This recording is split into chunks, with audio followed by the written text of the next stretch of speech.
fotos, todavía andaba de precandidato presidencial por la izquierda. Bueno, ese es la falta absoluta de coordinación real entre los tres niveles de gobierno. El presidente mandó un proyecto también, ya no para una policía nacional o para una coordinación nacional de policía, sino para 32 coordinaciones estatales policías. Ahí está. No pasa. Y no pasa porque inclusive me lo han dicho gobernadores, incluso del partido de gobierno, uno muy importante, que ya se bajó de la carrera presidencial, me dice, no, es que mis alcaldes no quieren, mis presidentes municipales no quieren. Ellos quieren manejar sus policías municipales. Y yo en esa época aspiraba a ser candidato, no me voy a pelear con mis propios alcaldes, ¿no? Entonces, no tenemos coordinación del Estado. Y como dije hace poco en una reunión con gente de Naciones Unidas, en la Secretaría de Derechos Humanos, en la, ¿cómo se llama?, Comisión de Derechos Humanos del Distrito Federal, podemos cambiar de estrategia de lucha contra el crimen, nos puede decir que está equivocada, pero si no modificamos los problemas estructurales del Estado, con ninguna estrategia tendremos éxito. Con ninguna estrategia tendremos éxito. Así están las cosas. Ahora, quiero decir algo más que aunque viene del corazón, no es un puro eufemismo literario lo que voy a decir. Bueno, eufemismo literario creo que ofendo a la literatura.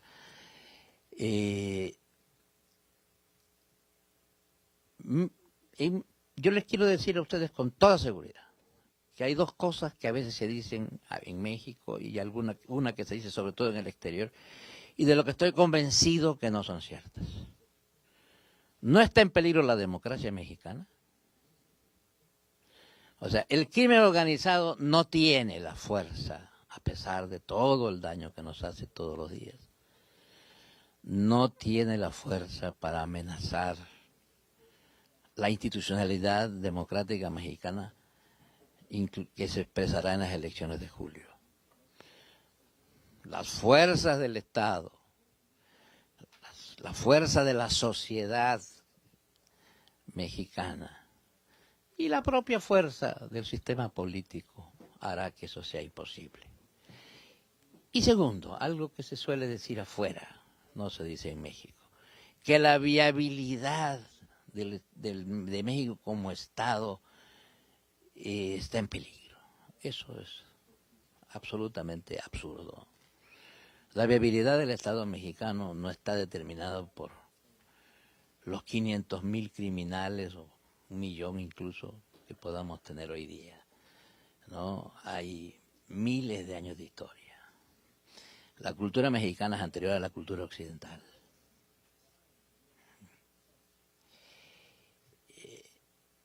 India, China, Egipto han pasado por periodos. China en el siglo XIX vivió tantas invasiones como nosotros en México.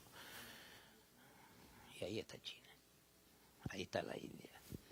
Y Egipto ha comenzado a caminar.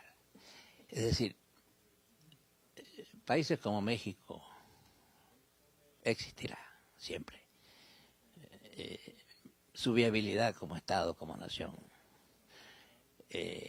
La nación mexicana es más fuerte que su Estado.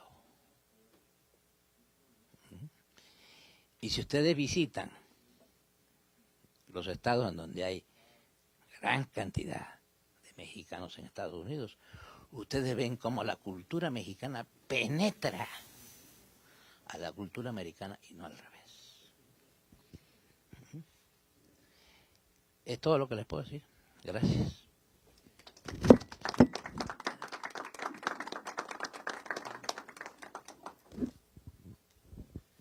Muitas graças, muito obrigado, César, pela seu importante painel. Eu acho que a gente sai com uma melhor compreensão da dinâmica da conjuntura atual do nosso país irmão e vizinho, o México, né?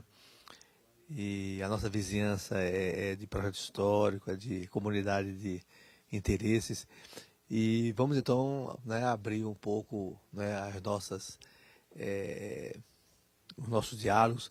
E até para já tenho aí, mas eu vou fazer um primeiro assim para começar e passar o microfone, né?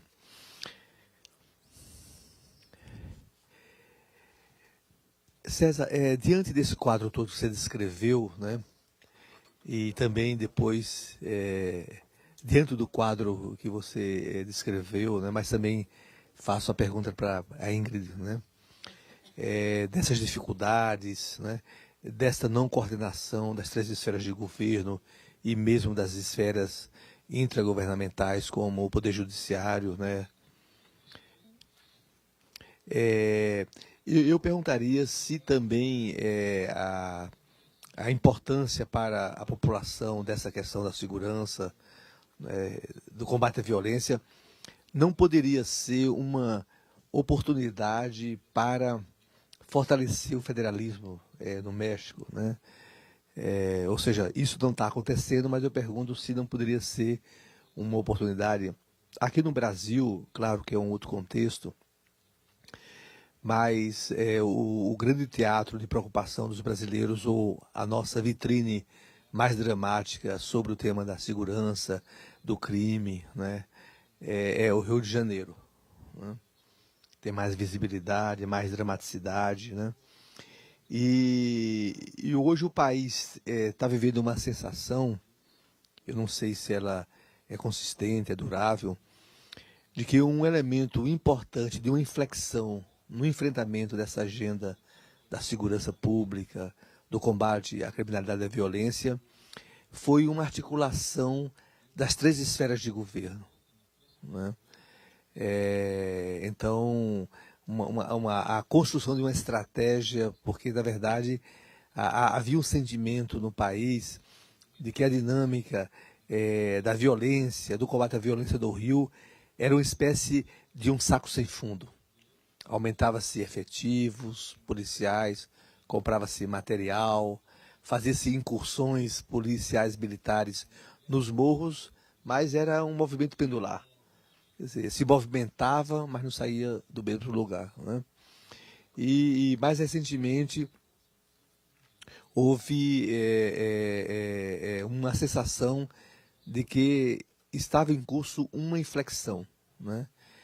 E essa inflexão tem várias características, uma delas foi um entendimento federativo pleno, né? O governo federal, a partir principalmente de 2007, começou a propor um novo entendimento da equação da segurança pública e do combate à violência, quando afirmou claramente: se não fôssemos capazes de combinar mecanismos de repressão e contenção à violência e à criminalidade com os mecanismos de prevenção, né, nós não teríamos sustentabilidade, né? Uma segunda questão importante foi a convicção de que a violência e a criminalidade não eram apenas eventos de violência e de criminalidade, mas eram territórios de criminalidade. Então foi quando houve uma compreensão de que nós teríamos de entender que estávamos lidando com um combate que expressava-se em territorialidades, e até um dos grandes enunciados era transformar esses territórios de violência em territórios de paz. E que em algumas situações mais dramáticas, como o Rio de Janeiro, passava primeiramente para a ocupação pelo Estado desses territórios, né? E claro que quando se falava em política de prevenção, se falava em ações de permanência, de continuidade e ações de cotidianos, né? E isso levou, no caso brasileiro, à compreensão de que teríamos de associar os municípios a esta agenda, não na forma do combate policial, militar ao crime, mas na articulação de políticas de prevenção, né? E na incorporação desses municípios, claro que aqui entra as nossas dificuldades dessa diversidade de municípios, mas é de que ele entrasse também de uma forma inteligente. Ele não fosse apenas o operador de serviços sociais, mas que ele fosse capaz de compreender a natureza da violência, da criminalidade dos seus territórios, né? Enfim, eu estou relatando isto, né, para não querer comparar o Brasil, a dramaticidade do Brasil com a do México e tudo, mas para dizer que está em curso uma mobilização federativa. Quer dizer, a federação está tentando se mobilizar. Claro que, veja, essa mobilização ela não é suficiente porque, como você muito bem relatou, tem vários temas fundamentais. O tema de revisitar nossas instituições policiais, revisitar o Poder Judiciário, né? Tudo isso aqui, na verdade, eu acho talvez o tema da segurança pública vai apressar, né, a pôr na cena pública o tema da reforma do Estado, né? Mas aí é uma conversa que teremos de fazer com mais tranquilidade, né? E eu vou, talvez o Ayrton queira já complementar, se você quiser também, né? Quero sim. Tira.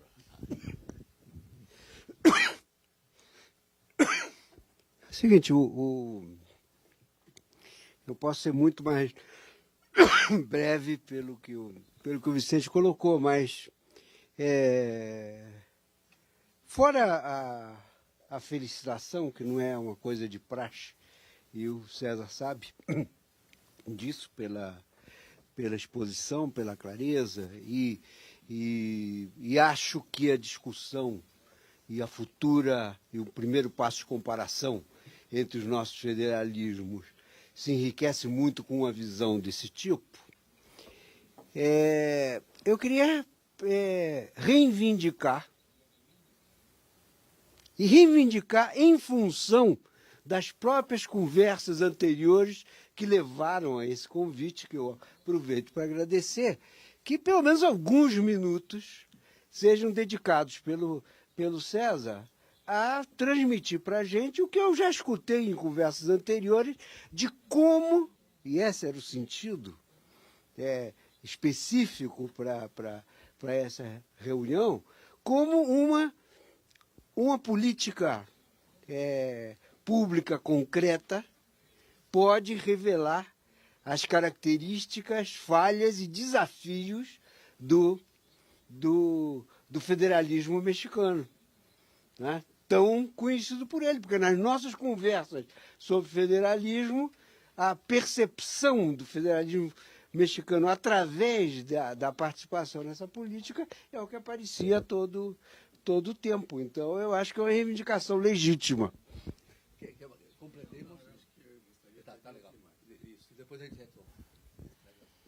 Bueno,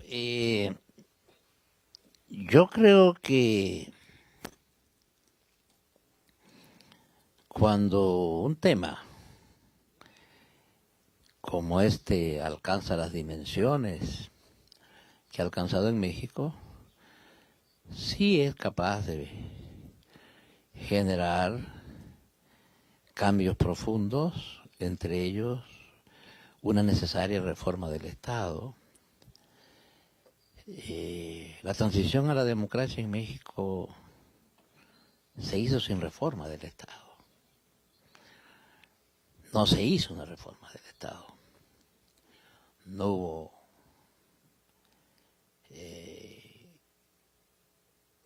acuerdos políticos y creo que también faltó en el primer gobierno de la transición un poco más de capacidad para impulsar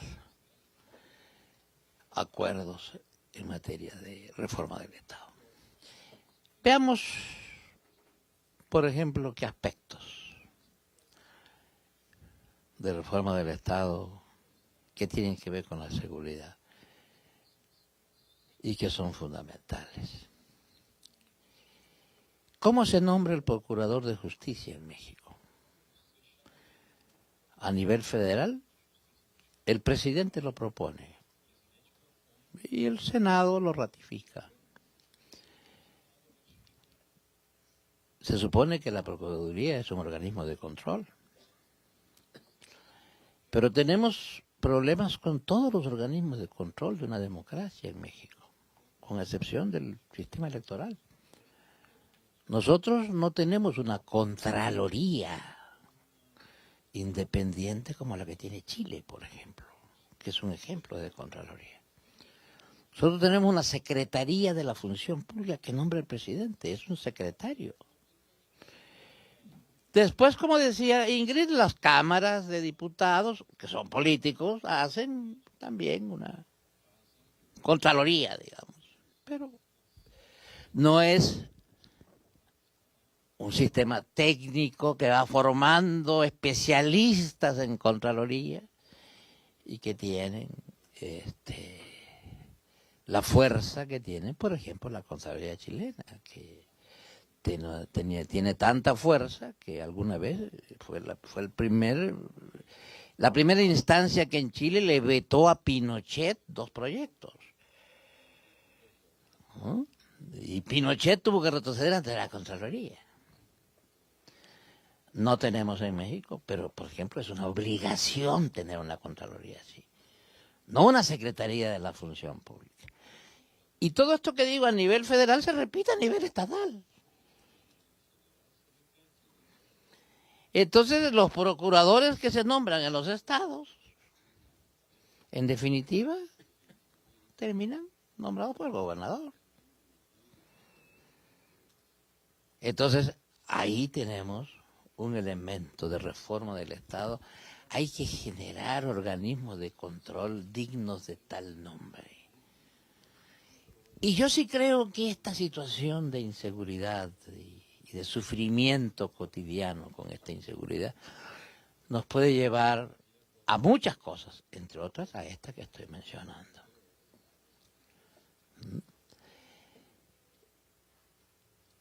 Yo tengo amistad con el presidente Ernesto Samper de Colombia y lo he traído a hacerle charlas a los militares. Con parte de nuestro trabajo en la unidad de vinculación es capacitación.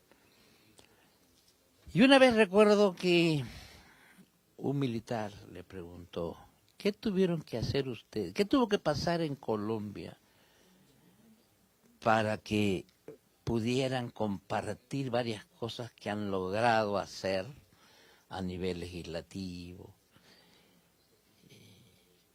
y a nivel judicial? Y él dijo, bueno, yo no quisiera que tenga que vivir México eso, pero nosotros vivimos el momento culminante en el que la sociedad colombiana giró y la élite colombiana giró, fue cuando yo era jefe de campaña de Pacho Galán, mataron a Pacho Galán, había 6 candidatos presidenciales y mataron a 4 los narcotraficantes, a 4 de los 6, y a mí, que estaba al lado de mi candidato en el mismo acto, me metieron 14 tiros, de los cuales 4 los llevo en el cuerpo, 10 me lograron sacar y 4 los llevo en el cuerpo porque no representaban ningún peligro para mi vida. Y entonces giró Colombia. Ahora, sería absurdo pensar que en México tengamos que esperar a que eso ocurra, pues. Pero digo, estas cosas... Ahora, ¿qué pasó en Colombia después de eso? Se dio una cosa que se llamó, a falta de mejor nombre, el Pacto de los Honestos. O sea, en la élite política, empresarial, en la élite sindical, ¿no? Y así vino la constituyente que produjo la reforma del Estado y que le dio la mayor fuerza que tiene Colombia hoy día en la lucha contra el crimen, que es un poder judicial independiente, que ha metido a la cárcel al 30% de los parlamentarios por paramilitares, que tiene preso ahorita al alcalde de Bogotá, en este caso por malos manejos de fondos, pero lo tiene preso. Ese poder judicial independiente ha sido la principal fuerza de Colombia, sin duda, en la lucha contra el crimen. ¿Somos capaces en México de generar? Sí, ¿por qué no? La necesidad obliga a eso. Pero, repito, órganos de control verdaderamente independientes en su propia gestación y funcionamiento. Poder judicial modificado, distinto, y sistema policial diferente, son tres cosas que nos cambiarían la vida. Nos cambiarían la vida en el corto plazo y nos permitirían atacar los problemas estructurales de largo plazo. No mencioné algunos: la calidad de la educación, el tema que mencioné del modelo económico. Yo creo que eso del modelo económico ha madurado mucho y ya en este momento prácticamente todos los precandidatos a la presidencia de la República hablan de que hay que revisar esto, ¿no? Es más, el presidente Calderón, cuando estalló la crisis del 2008, hizo un discurso que planteaba un programa anticíclico con una participación muy fuerte del Estado. O sea, cambió el discurso habitual. 48 horas antes, quien era entonces su ministro de Hacienda había hecho un discurso que era más de lo mismo. Y él después vino y hizo un discurso que no tenía nada que ver con el suministro de Hacienda, que pertenece a esa tecnoburocracia que, repito, está ahí y seguirá ahí porque no sabe hacer otra cosa. Yo no creo que, repito, que es que no quieran, es que no saben aprender. Aprendieron a hacer una sola cosa en los últimos 20, 30 años y punto. Y son todos los que terminan trabajando en el Fondo Monetario y en el Banco Mundial porque es lo que saben hacer. Bueno, el presidente hizo un discurso, hizo una propuesta anticíclica con fuerte participación del Estado. No pudo después cumplir absolutamente nada de lo que estuvo en el discurso. Entre otras cosas, primero, porque su tecnoburocracia no le respondió. Segundo, porque la empresa privada, la empresa privada, como bien dice Cristina Kirchner, es la mediana y pequeña empresa que es la que genera empleo. Pero en México pesan mucho la llamada Asociación de Hombres de Negocios, que son 20 o 25 evasores de impuestos multimillonarios. Bueno, la empresa privada tampoco apoyó, pero tampoco el Poder Legislativo apoyó, porque las normas legales para hacer una inversión eran tan complicadas que el presidente se iba a ir de su sexenio cuando iba a estar la primera obra de las que él proponía como parte de su política anticíclica. Y no fue capaz el Congreso de decir, bueno, cambiemos rápidamente estas leyes para que la propuesta del presidente pueda hacerse en un plazo razonable. Parte de esta falta de unidad que tenemos y que lamentablemente no avanza. Entonces, unidad hace falta. Legitimación, relegitimación del liderazgo político para que pueda ser capaz de generar esta unidad. Y luego una cosa en la que yo confío más es la capacidad que tenga la sociedad civil en este año 2012, en el cual los políticos van a pedir su voto para exigir determinadas cosas y comprometerlos públicamente a determinadas cosas. Yo he seguido lo de Río, ¿sí? Porque nos interesa mucho, por razones obvias. Pero por ahora no hemos podido lograr lo de Río. Sin embargo, hay pequeños ejercicios en donde avanzamos. Por ejemplo, Ciudad Juárez. Ciudad Juárez era hace 3 años considerada la ciudad más peligrosa del mundo. Se decía es más peligrosa que Bagdad.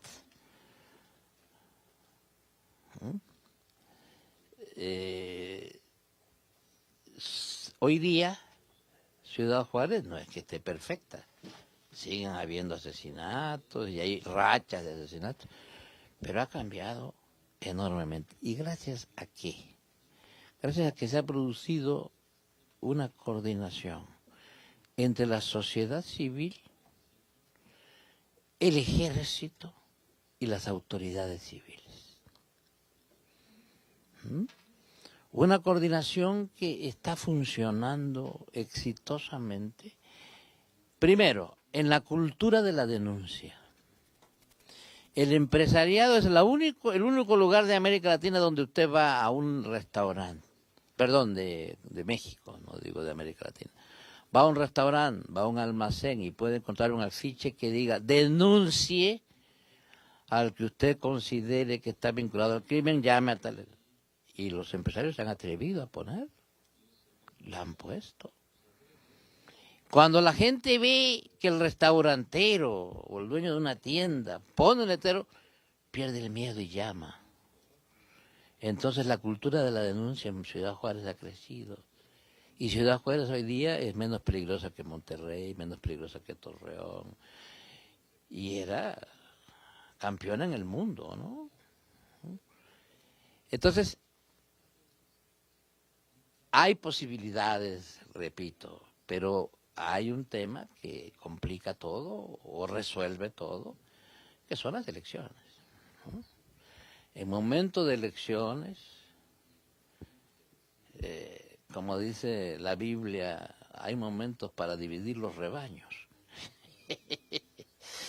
Las elecciones son complicadas. Sin embargo, fíjese usted lo que en Ciudad Juárez logramos. La sociedad civil de Ciudad Juárez hizo un manifiesto en reuniones con nosotros, porque nosotros tenemos un trabajo permanente con el ejército, con la sociedad civil, que tiene varios niveles. Uno de liderazgo, donde van empresarios, rectores de universidades, periodistas, etcétera, y otro de organizaciones de la sociedad civil de base, fundamentalmente de derechos humanos. En esas reuniones hemos construido un nuevo concepto que va a enriquecer la doctrina de derechos humanos en el mundo, y la hemos construido juntos, y es que la seguridad es un derecho humano. Siempre hemos estado acostumbrados a ver los derechos humanos y la seguridad como polos contrapuestos, la libertad y la seguridad también como polos contrapuestos. El sufrimiento de la inseguridad que vivimos en México ha hecho que produzcamos esto y que las OSC acompañen eso. No solamente que es un derecho humano, sino que es un derecho humano omnigarante de los otros derechos. Porque si no hay seguridad, usted no tiene derecho a la vida, no tiene derecho al libre tránsito. Sus garantías básicas las pierde. En base a eso, ellos han hecho un manifiesto que se llama De Ciudad Juárez a la Nación, que está circulando ya por internet y que nosotros de la Unidad de